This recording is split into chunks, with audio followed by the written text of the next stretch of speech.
Hello and welcome to today's live stream. My name's Ryan Pauper, and welcome to Pauper Commander Primers, the series where I'm going to break down powerful commanders in the Pauper Commander format. So welcome everybody and thank you for joining me this evening.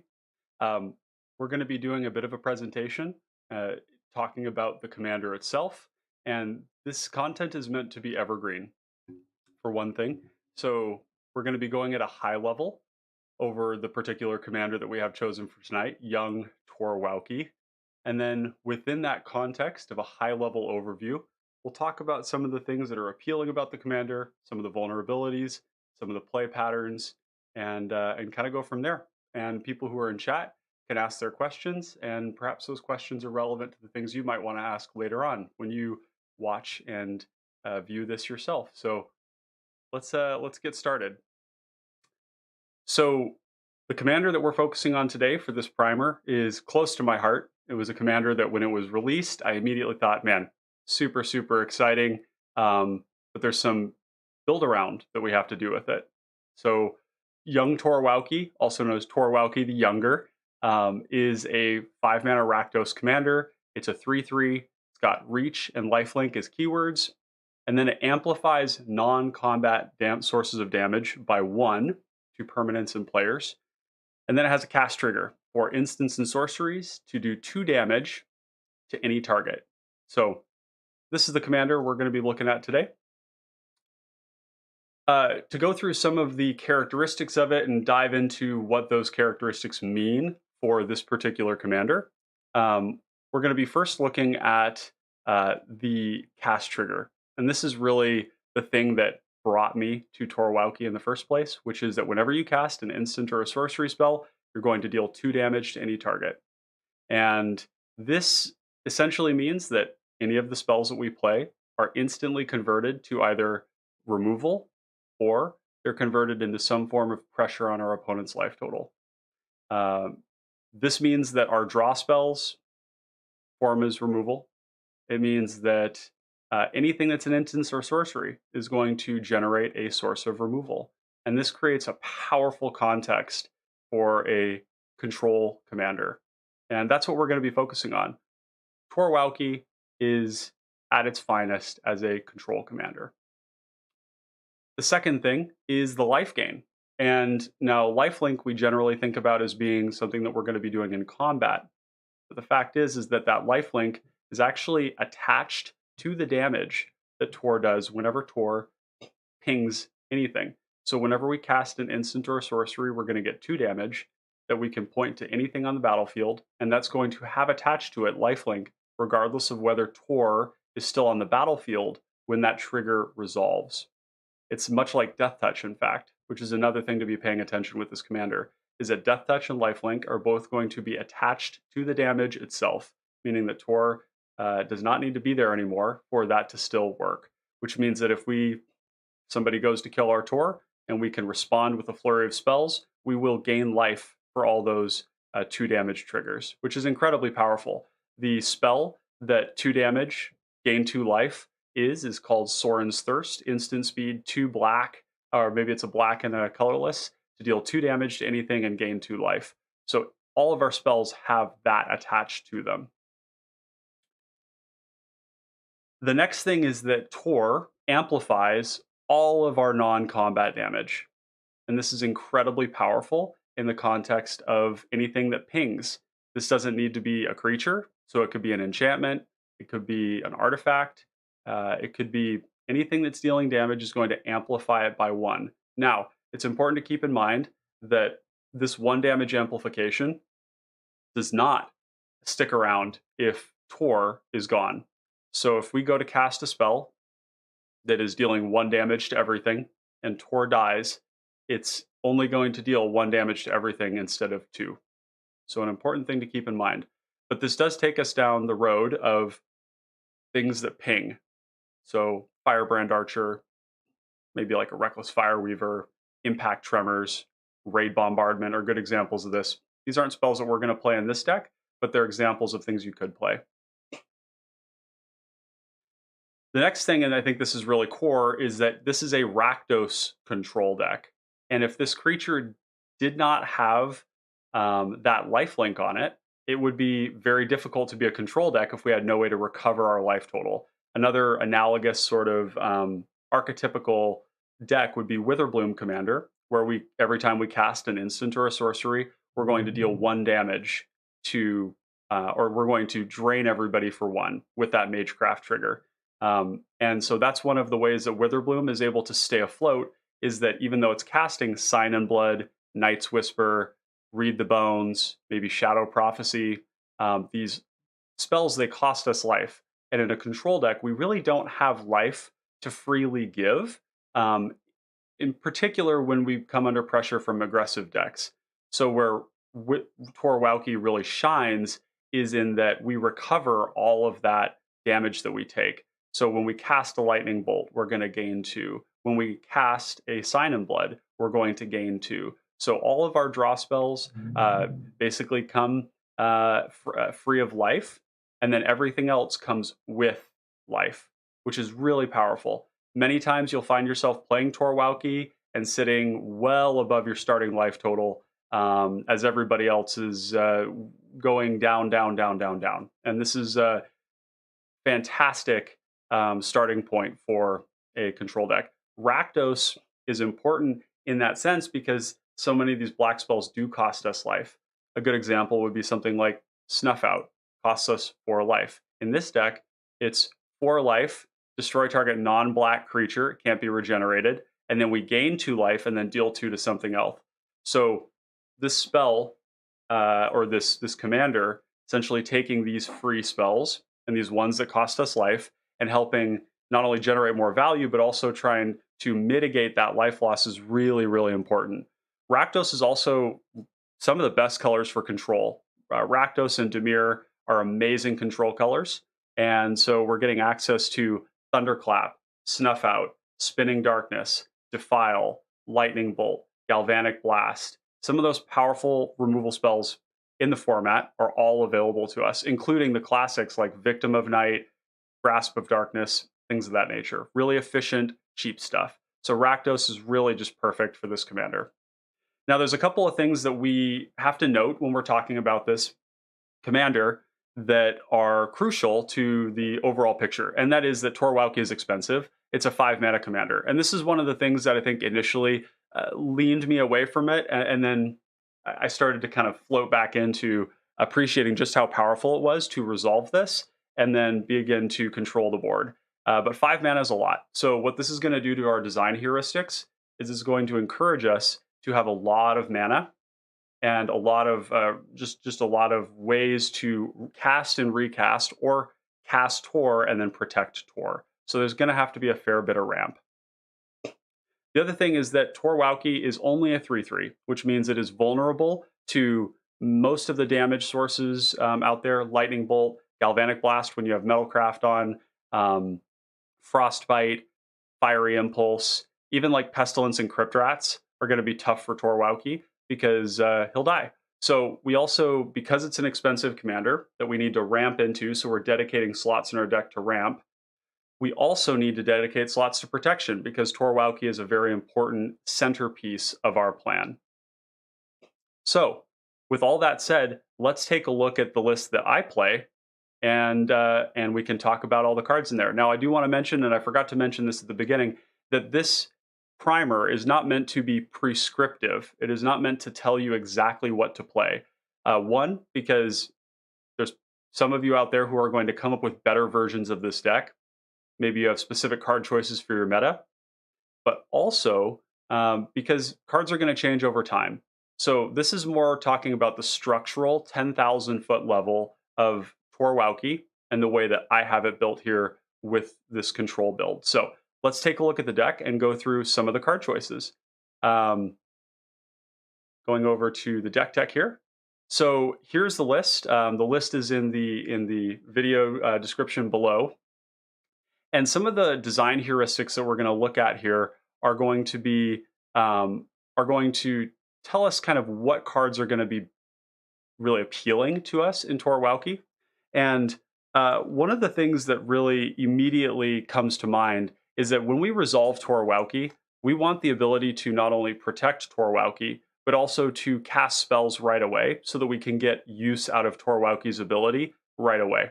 And so mana efficiency is really important. We want to be focusing on cheaper spells when possible that allow us to cast more spells in one turn. A spell that costs 5 mana versus a spell that costs 1 mana still triggers Torwauki once. And so we want to be focusing on having efficient spells. Now, the second thing that comes along with that is ideally those spells are instant speed. They don't all need to be instant speed because sometimes it's okay if we cast sorcery speed spells on our turn just to do the things that we want to accomplish in the deck. But instant speed is also a really important part of this commander. So you'll see that most of it is going to be instance. 30 of the 100 cards in the deck are instant speed spells, while half of that are sorcery. Now, the next thing is perhaps one of the more interesting parts of Torwauki, and that is modality. If you look at Witherbloom Apprentice, and I'll probably include that link in the description below as well, you'll see that there's a lot of technology in the deck that allows us to adapt to different circumstances. And the beauty of Torwauki is that many of these modal spells that have more than one effect on them, play really, really well with what Torwauki is trying to do. So let's talk about the first one. And we're going to talk about big, broad categories, and that is token makers. Now, the technology of playing instant and sorcery speed token makers was not mine originally. Clay, my co-host here at the Common Connoisseurs and the Tryhards, one day brought Torwauki with all of these token makers, and it occurred to me just how genius this was. These token makers do so much in this format to ensure that we stay alive by having blockers on the ground.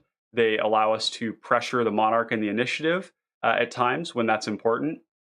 They are all triggering TOR. And this is the interesting thing, is that no matter what your instant and sorcery does, it is always going to be a removal spell.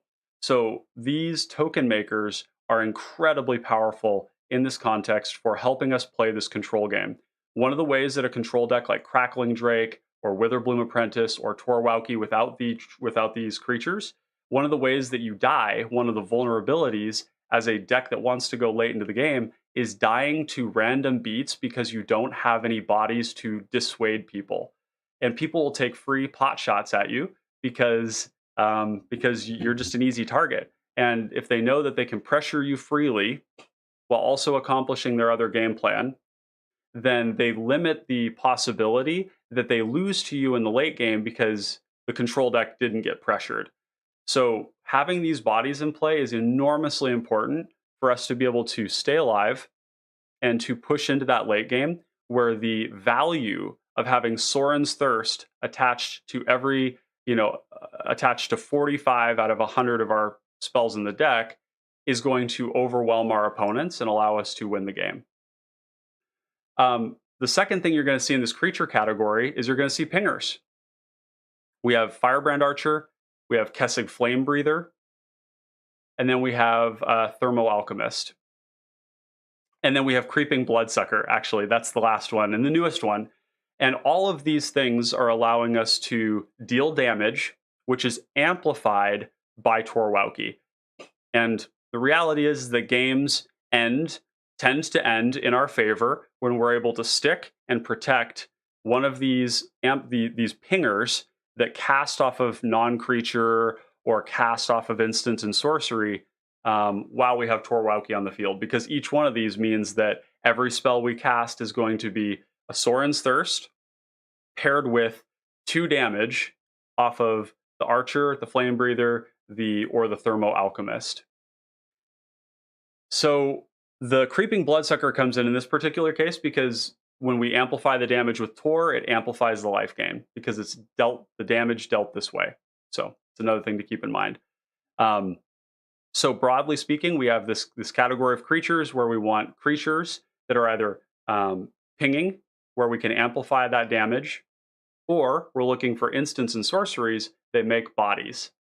Okay, So there's that particular category. And we're going to skip over things like discard. We can look at things like a braid, where obviously a braid is 4 damage to any creature with Tor out, but it's also destroy target artifact. So this is a card where we can say, instead of playing a black removal spell, we just play a braid because it's going to deal 5. It's going to deal 4 damage to something with a 2 damage trigger. So we could kill anything up to a Dargo with a braid, while also having the modal ability to destroy an artifact. So a braid oftentimes finds its way into decks like this. Control decks in particular want the ability to answer tough to answer permanents like an artifact, and to have that tech on board is really important. We have Tasker's Cruelty and Siphon Mind. We're not going to talk too much about these smaller categories, but Tasker's Cruelty is a 1 mana discard spell that allows us to play that control game. Now, for the draw spells, you're going to see that we play the normal suite of black draw spells, but we have a couple of other things on board that help us draw cards, like Bonder's Ornament and like the newly printed Infernal Idol, as well as Network Terminal, which allows us to loot through our deck. Everything else, though, we are focusing as much as we can on the cheap and the instant speed. Blood Pact is instant speed at 3 mana. Shadow Prophecy is instant speed at 3 mana. Succumb to Temptation, instant speed at 3 mana. The other one's Reckless Impulse is essentially going to be a Night's Whisper or a Sign in Blood for just 1 and a red that doesn't cost us life, but actually gains us life because of Tor. We also do play Village Rites in this, and as well as Deadly Dispute. And the reason for that is that once we went into the tokens, which help keep us alive and pressure our opponents, we also could start playing cards that allow us to sacrifice a creature or an artifact to draw cards. Now, the other thing that these do as well is that they help protect our Torwauki against things like Oubliette, which are a really big problem for a Rakdos deck. So these function dual purpose. They're modal in that they're going to draw us cards, but they're also protection. And when we don't need the protection, we can just sacrifice tokens or rocks or our lands if they're Great Furnace or Vault of Whispers to draw cards. We also play edicts in the deck. This isn't a big section, so we'll just go over this really quickly. Miracle's Edict is essentially going to make everybody sack a creature. Tyrant's Choice is the same thing, except that the alternate mode on Tyrant's Choice is that everybody loses 4 life instead of sacking a creature when they vote. So Tyrant's Choice is nice because early on, it's going to often allow us to politic our way into dealing with a problematic permanent.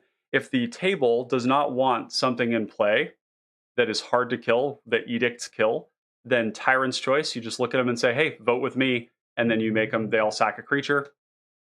And then you get to accomplish what you want to do. Late game, though, this is always going to be what we vote. And when I say late game, I'm saying like if we're in a 1v1, when we vote for torture for 4 life, it is always going to be torture. So it's going to allow us to close the game. But more importantly, it's a mass edict that is on an instant or a sorcery. So it also generates that value with the Sorin's Thirst.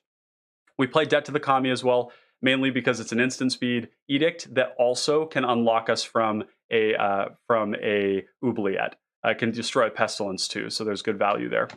One of the other things you'll see here too, and this is getting into why we can play these tech cards, is because any spell that is an instant or a sorcery is also removal. So one of the cards that we recently added is Fog. In this meta with a lot of combat damage, with even some powerful Voltron commanders like Sailor's Bane, even powerful commanders that can make really big threats like Satyr Enchanter. Darkness is really, really crucial. And at the very minimum, you can just cast Darkness to get a Sorin's Thirst. So an instant speed, Fog is really powerful here. So other versions of tech that we have in this deck are Pyroblast. You'll see that we don't have Red Elemental Blast here, and that's because you don't always have a blue deck in the pod, and because Red Elemental Blast can't target anything. It must target a blue permanent or a blue spell, or you can't cast it. Pyroblast, you can target anything, and then the spell, when it resolves, it checks to see, is it blue or is it a blue permanent? Blue permanent, blue spell, and then if it's not, you still get the cast trigger for Tor, which means that we can cast the spell at any time, targeting anything, and we're going to get Tor's trigger.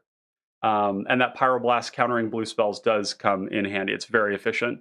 Rancid Earth is another example of the kind of spells that you can look into, and it's almost better to look at these as a category. Fog, Rancid Earth, the Debt to the Kami, Pyroblast. a Braid. These are all spells that have a secondary mode on them. Even Rotten Reunion is chosen for this deck because it is an instant speed graveyard hate that has 2 casts on it, and it is modality. The modality of it is that it creates a body that can eat an edict.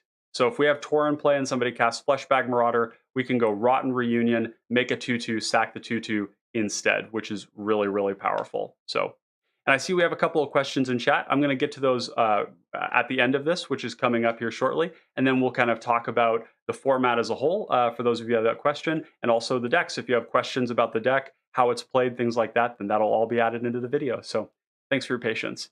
We've got the pingers here. We've already gone over that. The protection suite's the next one. This is looking into the cheapest, most efficient ways we can, and most repetitive ways that we can protect Torwauki. And the beauty of these protection spells is that they're all just removal. If we have Tor in play, we're not only protecting our commander with this spell, but we're also getting a Torwauki trigger.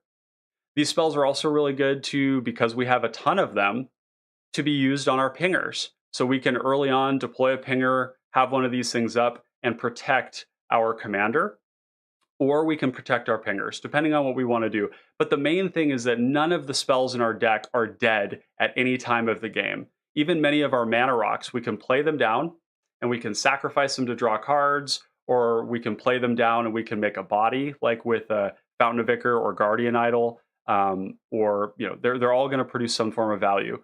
So you're going to see we chose all of the cheapest ways to protect Torwauki. We have Armor of Shadows, Feign Death, Professor's Warning, Supernatural Stamina, and Undying Evil, and Undying Malice as well. And these are all 1-mana ways to protect something that we care about. They also bring it back with a counter, which many of them do, which is really important because it allows Tor to stay out through some of the sweeper effects, and we'll talk about those in a moment.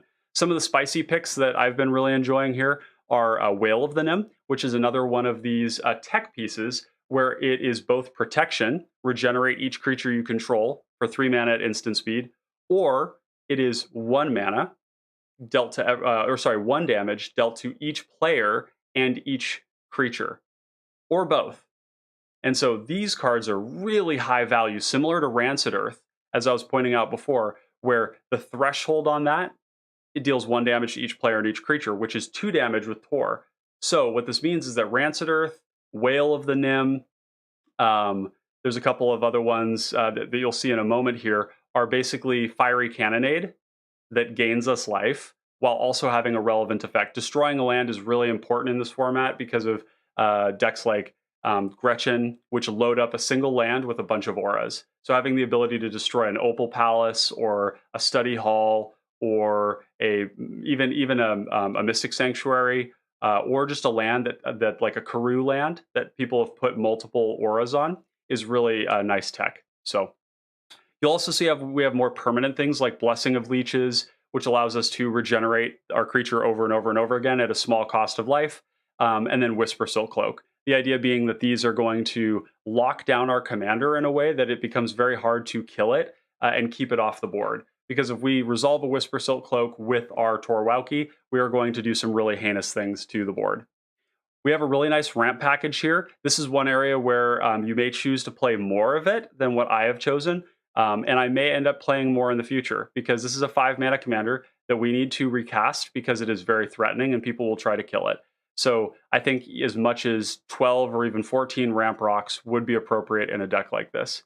Now, the removal suite, you're going to see that most of the stuff here is going to be highly efficient. It's going to be 1 mana deal, and it's going to be damage focused. Now, it's important with Torwauki when you're constructing this deck to walk a fine line between the spells that have synergy with Torwauki and the spells that just work.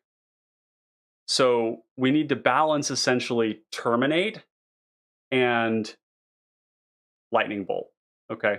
Lightning Bolt has this added synergy of dealing 4 damage. Galvanic Blast deals 5. A Braid deals 4. Thunderclap deals 4. Scred deals lots. And these are really, really good. But when Torwauki is out, they're just a little bit less good. And so what we need to make sure is that our deck still functions without Torwauki in play. If we need to kill a Dargo, and normally we would be able to kill a Dargo with our Lightning Bolt, but we can't because we don't have Torwauki in play, that's where cards like Terminate, Go for the Throat, Feed the Swarm, Snuff Out, even Defile to a degree, Spinning Darkness, that's where these things come in. They're just less conditional, and they're always going to do the job. You could also play cards like Victim of Night or Grasp of Darkness in those slots. But you want to basically balance between the high roll of having Tor out and just going absolutely apeshit with damage spells that are all amplified, and then just having some generically good things that kill things. But you see, we play all three of the free spells. We play Snuff Out, Spinning Darkness, where you exile the top 3 black cards of your library, and this is a Lightning Helix. It's 3 damage to target creature, a non-black creature, and then you gain 3 life. And then Thunderclap, sack a mountain, deal 3 to something. Now the sweepers is where this gets really interesting. We do play Fiery Cannonade and Breath Weapon, even though these cards will kill Tor. So if we cast a Breath Weapon, it deals 2 damage plus 1 to everything. Same with Fiery Cannonade. So these are in here to hedge for the times when we don't have Tor or when things go wrong.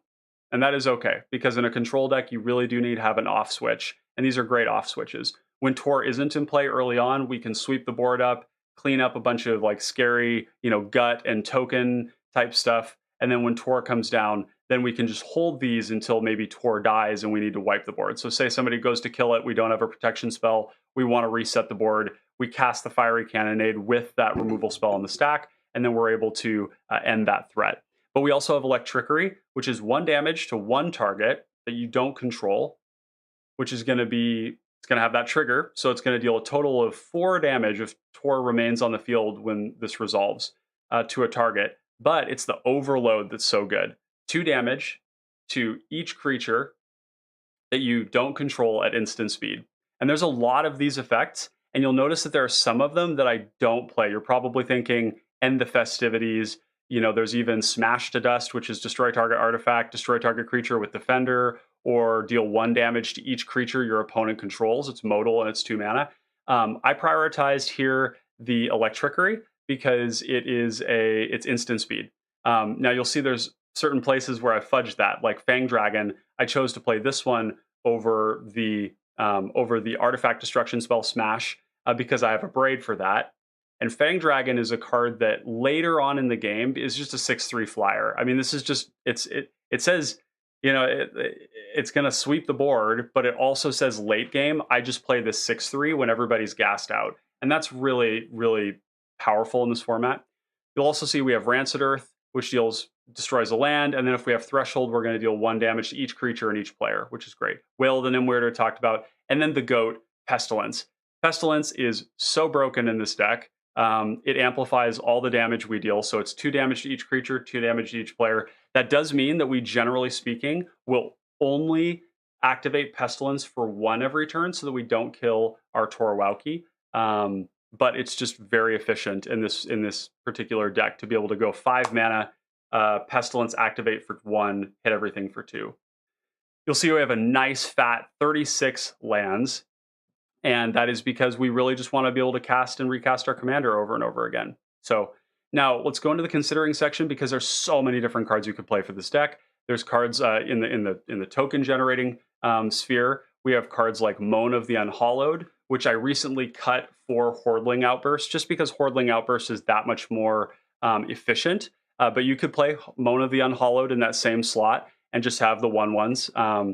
There's also the Monarch cards like Thorn or Vicious Battle Rager and the Initiative cards. These are all options as well. I chose not to play them because ultimately they're not generating a trigger for Tor. They kind of come at a tension with like the other slots in our deck. If we want to have enough draw spells, if we want to have enough ramp and enough removal, these are the cards that are hard to play. There's a lot of other really good cards you can play in here. I think the most notable ones are the pingers, something like Impact Tremors, where every time we're playing a creature, we're dealing 2 damage to each opponent, which is obviously quite powerful. Coffin Purge is another good example of that, where we're getting 2 spells on 1. You can kind of look at Coffin Purge as 2 black, deal 2 damage to 2 different targets, and gain 4 life, which is like Boros Charm. It's like better than Boros Charm in this deck. while exiling cards from the graveyard. So this is a good one. Again, it's not a card that ended up making its way into the deck because the slots are so precious in this particular context. We also have Battle Rage Blessing, which is modal in the sense that it is both a protection spell granting indestructibility while also granting TOR Death Touch. Now, the problem with this and the reason it didn't make the cut was because the Death Touch is only after the trigger resolves. So we're not giving TOR Death Touch and then having him pings things, which would turn this into a kill spell, like a 2-mana Death Touching thing. However, every spell that we cast after with the Death Touch would indeed kill things with it. The other things we're going to see in here too is all of these cheap 1-mana spells that are all really efficient and good.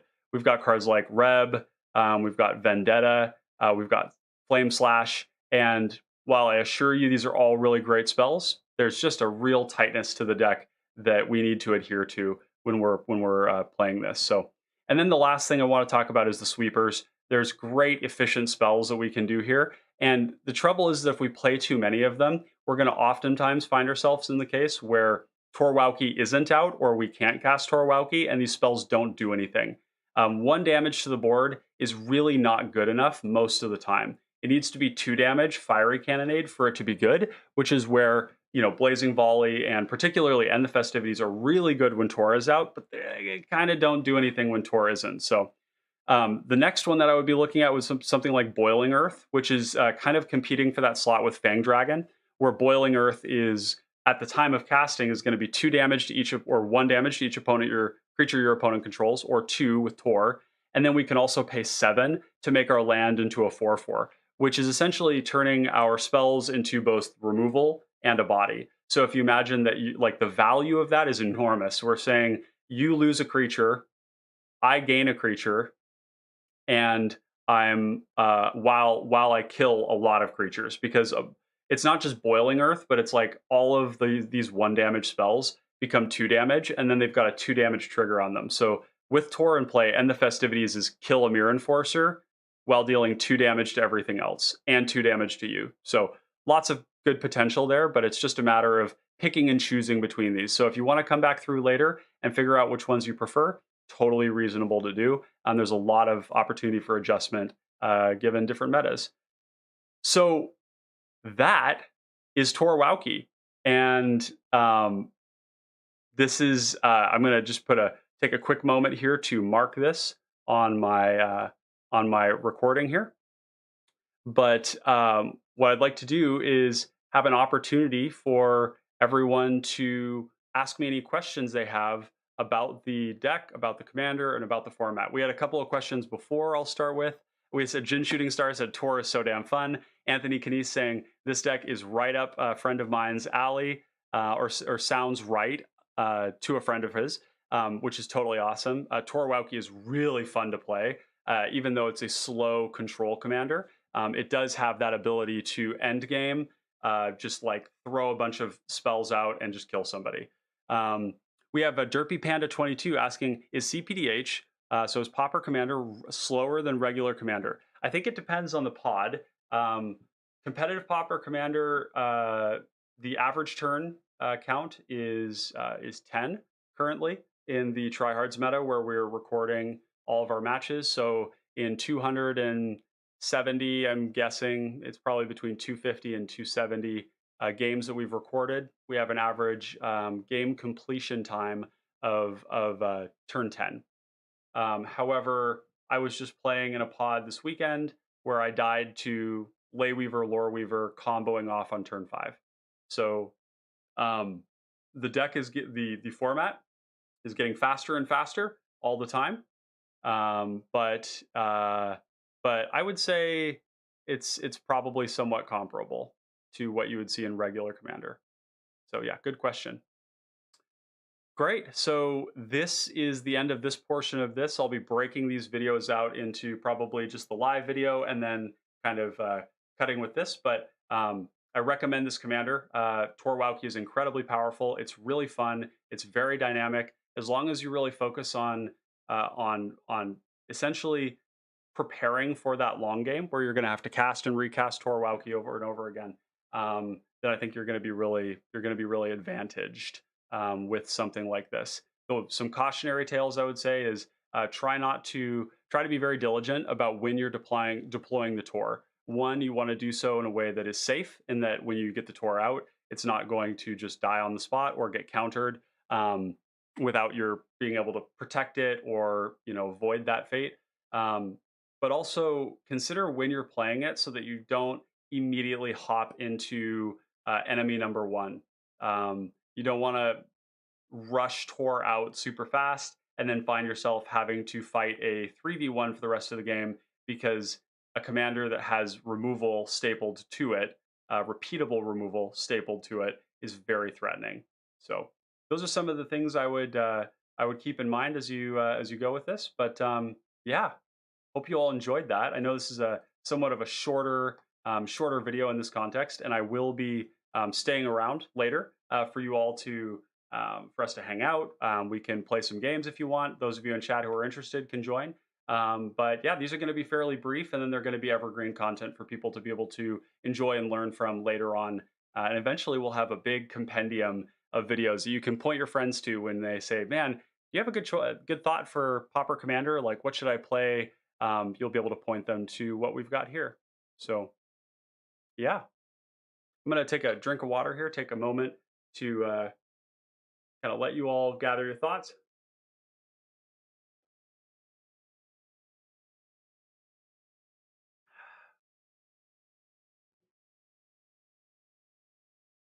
Yeah, we did that in about 33 minutes. Maybe in the future we'll be able to get that down a little bit.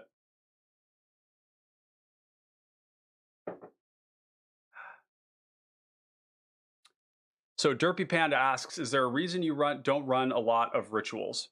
And that's a great question, Derpy. The or Panda, we'll call you Panda. I like that. The reason we don't run rituals is because there is a at the very baseline, we have to assess these rituals in terms of how far they progress us. So something like, let's say, dark ritual, okay? And really, of all the rituals, dark ritual would be the one most that would be maybe the most playable. The reason we don't run dark ritual is because rushing out a Torwauki is not conducive to winning the game. Spending a lot of resources and creating a lot of card disadvantage for yourself, which is what rituals are. Um, it basically is going to put you in a position where you've spent a lot of resources to get your lock piece. Basically, like Torwauki is a stacks deck in Pauper Commander. Stacks in the sense that it's repeatably removing things that are important to your opponent, which is their creatures. Like combo decks can't hang with Torwauki on the field. They have to deal with it because Torwauki will just murder everything that they play. And most combos rely on creatures in the format. So when you rush out a Torwauki, not only are you like spending a lot of cards that you don't get back to get Torwauki in play, but you're also putting yourself in a position where suddenly everybody is afraid that their commanders or their combo creatures are going to die. And there's a really good chance that the table comes down super hard on you and that you never recover. So that's why we don't play that. The argument for it would be that something like Dark Ritual late game, it's still just a 2 mana or a 1 mana instant speed, deal 2 damage, gain 2 life. And there's also an argument too for saying that maybe maybe late game, having a little extra mana to be able to play Torwauki another time is useful. But generally speaking, in Pauper Commander, the rituals are not very good. That's not to say that there aren't good homes for them. There are great homes for some of the rituals. There's a really interesting Tormod Rograk deck that uses like Cabal Ritual, Dark Ritual, Infernal Plunge, things of that nature. And but they're doing that because they have Rograk for 0 mana in the command zone. And what they're trying to do in that deck is to deploy like a Monarch or an Initiative card on turn 1. They're trying to get some ginormous value out of their Rograk with those rituals on a really early turn. But there's just not a lot of command use for Lotus Petal, Dark Ritual, things like that. I do play Dark Ritual in Passageway Seer, but the unique thing about that is that in Passageway Seer, you when you resolve your Passageway Seer, you enter the Undercity and you gain the initiative. And what that means is you get a land back. And so you can play Dark Ritual in that one because you're getting it back. Like that ritual isn't coming at the cost of like a land, for example. It's coming with one. So it's worth it in that deck. And turn 2 initiative is also really powerful. So yeah, generally speaking, that's how that works. But don't necessarily be afraid of playing them. It's just that you really need to have a good reason to play them versus the other way around. Anthony Knies says, I built 4 decks now. 3 have a deck and 2 more on the way to build a deck. Dude, that is so awesome. I love nothing more than hearing about people just brewing like crazy, assembling a ton of decks, getting their friends into it, because this format, it's amazing. It's incredibly powerful for a format that is all commons. And common rarity doesn't really track entirely with power. In some ways it does, but in a lot of ways it doesn't. And so, like I said before, I died on turn 5 to Ley Weaver, Lore Weaver. They just stuck a Weaver. They had a land in play with an aura on it, and they cast Freed from the Real on their creature, and they made infinite mana. Infinite mana that can cast their other commander, which draws cards, and then they mill you out. They draw their whole deck, that kind of thing. So power level is really high. It's really high, especially when you're playing in the competitive level with competitive intent. These decks are powerful. So yeah, that's awesome, dude. Well done, Anthony. I'll show you all something that I kind of got my chops in Pauper.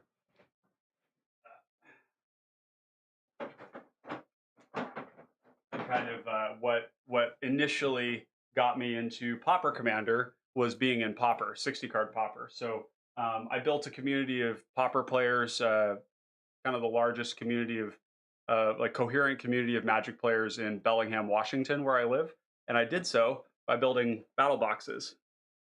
So this is labeled all with decks. This is one of several, and then each one of these decks has a deck box. They're all sleeved, and then each one had a little library card on it, like this. And what you can see here is that there's a little QR code, and that QR code corresponds to a Moxfield deck list. And then people would sign their name here, and then people can borrow these decks. So if you really want to build a local community of players, this is a really good way to do that. So I have this one, and I have this one right here, another one specifically for Pauper. And then here are the Pauper Commander battle boxes. So there's another 4, 8. There's another 14 of them here. And basically, if you want to start your own local community of Pauper and Pauper Commander players, the way you do it is this. These decks are really inexpensive. You can build them from stuff you probably already have sitting around, mostly. So your first couple of decks are going to be, maybe like $10 each at the max, depending on what you need for them. And then you can start loaning them to people, because once people get a chance to play, they realize how fun it is and how interesting it is to be building around this particular deck building guideline, and it's just fantastic. So Anthony says, I have 13 Pauper decks. That's so awesome. That's great. It's a really it's an excellent number. Okay. Well, if there are no other questions, I think we might just wrap things up for the evening. And I may go live in a little bit with some games. I'll see if there's anybody in CPDH LFG. For those of you who are not in the Discord yet, the link is in the description below. You should join. The Discord is incredibly constructive.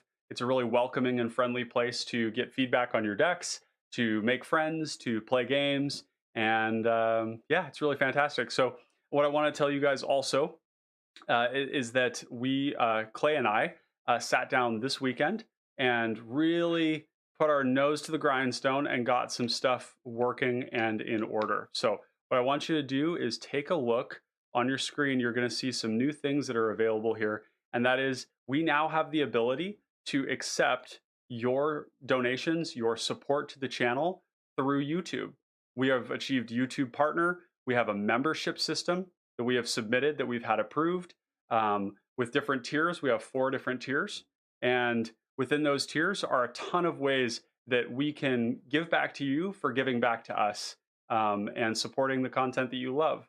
So for as little as $1 a month, we now have a way for you to support this community and produce and help us with producing the content. So make sure to go check that out. It'll be right next to subscribe is join, and it's a YouTube membership, which is a monthly way to support. We also have one-time donations if you want to do super chats. That's another way of doing it there. You hit that little plus sign down below or the little dollar sign, and it'll say super sticker, super chat, and things of that nature. So yeah, so we'll be making a post about this soon to tell you about how you all can support us and how we can support you and enjoying the format even more. I did want to also share with you all a fun part of that offering that I've been developing. I've been hard at work with a member of the community named Be Fine, who's been really amazing in this.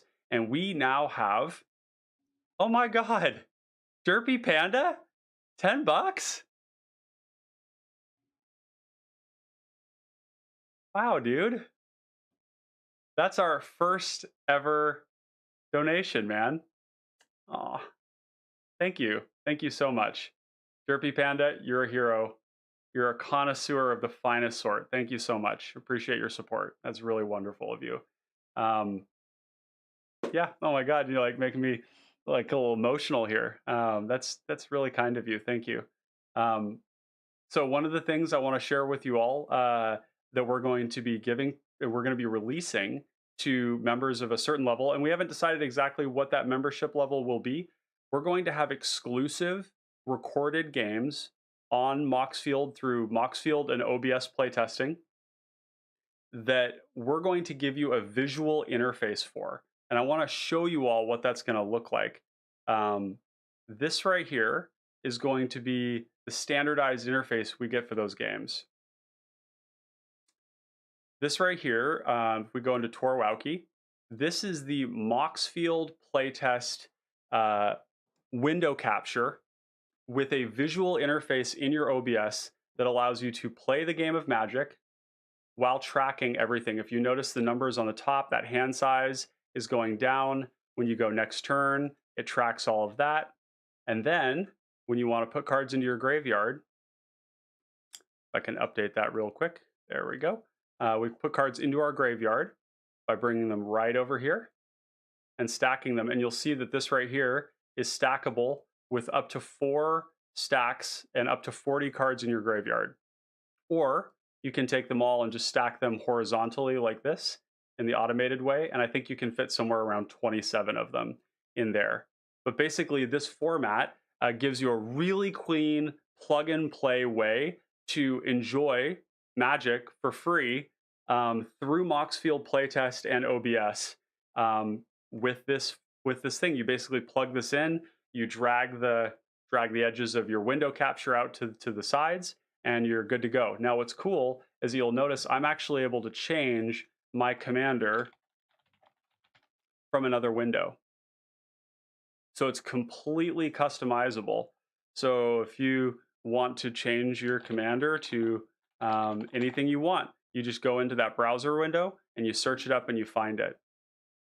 So this is one of the exciting things we're going to be offering to our members of a certain tier. And so yeah, keep your eye out for it. It's going to be, we've got a lot of really fun stuff. Anything from coaching to deck techs, being able to pull up your deck on stream for donation deck type stuff, taking your deck through a league, for example, like a series of games, sitting in and coaching with you, or just bringing you onto the show to do some deck tech stuff. That is all going to be available. So anyways, with that, I think we're gonna I think we're gonna wrap things up for now, and kind of yeah. I think keep your eyes peeled. If you all take a moment and hit the little bell icon next to subscribe, it'll actually tell you when we go live or when we've posted a video. And so my plan is to go take a quick break. I'll be getting some water, hydrate or dihydrate, um, and then I'll probably be going back in again, probably somewhere around 7:30 with a pod of people. If you aren't in the Discord server, join, and you'll see in there there's at CPDH and that tag will let everybody know that you're looking for a game.